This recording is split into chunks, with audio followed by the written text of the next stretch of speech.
নমস্কার, ঋষিমম ব্লগে সবাইকে স্বাগত জানাই। তো আমাদের বাড়িতে একটা নিয়ম আছে জানো কি, যে একটা তরকারি যদি ভালো হয় তো ওই টেস্টে তো প্রত্যেক দিন এক সপ্তাহে মানে একদিন ছাড়া করে হবে। তো ইলিশ মাছের বেগুন দিয়ে সেদিন করেছিলাম, বলেছিলাম না সর্ষে ছাড়া দিয়েছিলাম। তো দেখো সর্ষে বাটা ছাড়া দিয়েছিলাম আর বেগুনটা ভালো করে ভেজে নিলাম। তো আজকের সেম একই তরকারি হবে। তো ওই ঝোলটা সবাই মানে ভালো বলেছিল। তো এই ঝোলটা খুব ভালো লেগেছিল সর্ষে ছাড়া। তো বেগুনটা একটু ছাঁকা তেলেই ভেজে নিলাম, কারণ বেগুনটা একটু ছাঁকা তেলে ভেজে নিলে না বেশ ভালো লাগে। আর এটা দেখো একদম ইলিশ মাছটা ভালো করে নুন হলুদ মাখিয়ে নিলাম। যেহেতু আমাদের কাঁচা ইলিশ রান্না হয়, তোমরা অনেকেই বলেছো তোমরা কাঁচা ইলিশ কী করে খাও, হ্যাঁ কমেন্ট করে বলেছো। তো দেখো এইভাবেই খাই, তেলের উপর হলুদটা ফেলে দেবে, হলুদ দিয়ে দিলে কিন্তু তরকারির টেস্ট মানে কালারটা সুন্দর আসে। আর তার মধ্যে হচ্ছে জিরে বাটা আর কালো জিরে কাঁচা লঙ্কা তো দেবেই, কিন্তু আমি 5 ফোড়ন দিয়েছিলাম কারণ কালো জিরেটা না ছিল না।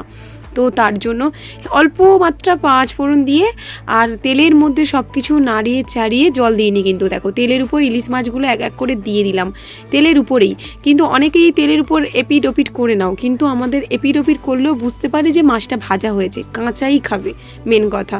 তো কাঁচার কিন্তু আলাদা টেস্ট আর ভাজার কিন্তু আলাদা টেস্ট হয়। তো মাছটা এইভাবে আমি সাজিয়ে নিয়েছি আর এর উপর দেখো আলু দিয়ে দিলাম, মানে বিরিয়ানির মতন থাক থাক করে নিলাম। তো আলু দিয়ে ঢাকনা দিয়ে দিলাম 2 থেকে 1 মিনিট মোটামুটি ঢাকনাটা খুলে দিলাম, খুলে নিয়ে আর গরম জলটা দিয়ে দেব। তো গরম জল দেওয়া মানে তরকারি একদম শেষের পথে, কারণ আলুটা তো ভেজে নিয়েছি, আলুটা সেদ্ধ আর মাছটা তো কাঁচাই রান্না হবে। তো একদম কিন্তু জল দিয়ে দিলাম, জল দিয়ে এবারে ঢাকনা দিয়ে দেবো। তো এই বেগুনের পাতলা ঝোল খেতে কে কে ভালোবাসো কমেন্ট করে জানাবে। তো সবাই খেতে যা ভালোবাসো জানি আমি, তবুও হচ্ছে অনেকের কমেন্ট করে টাইম হয় না, এই আর কি। তো বেগুনগুলো দিয়ে দিলাম, কারণ বেগুনের টেস্টটাও যাক একটু ঝোলে, কারণ বেগুনের টেস্ট সম্পূর্ণ আলাদা, বেগুন কিন্তু সবেতেই ভালো লাগে। আর শেষে কিন্তু দেখো কাঁচা লঙ্কা দিয়ে দিয়েছি আর একটু সর্ষের তেল দিয়ে দিয়েছি, ওর ফ্লেভারটা দারুণ আসে, দারুণ। তো দেখো একদম ভাত রেডি করে নিয়েছি, যেহেতু ঋষিকে নিয়ে স্কুলে যাব তো ঋষির জন্যই ভাতটা, কারণ আমি খাবো না। তো দেখো ইলিশ মাছটা নিয়ে নিলাম আর একটু বেগুন আলু নিয়ে নিলাম, বেগুনটা ঋষি খায়নি, আমি খেয়েছিলাম শেষ পর্যন্ত।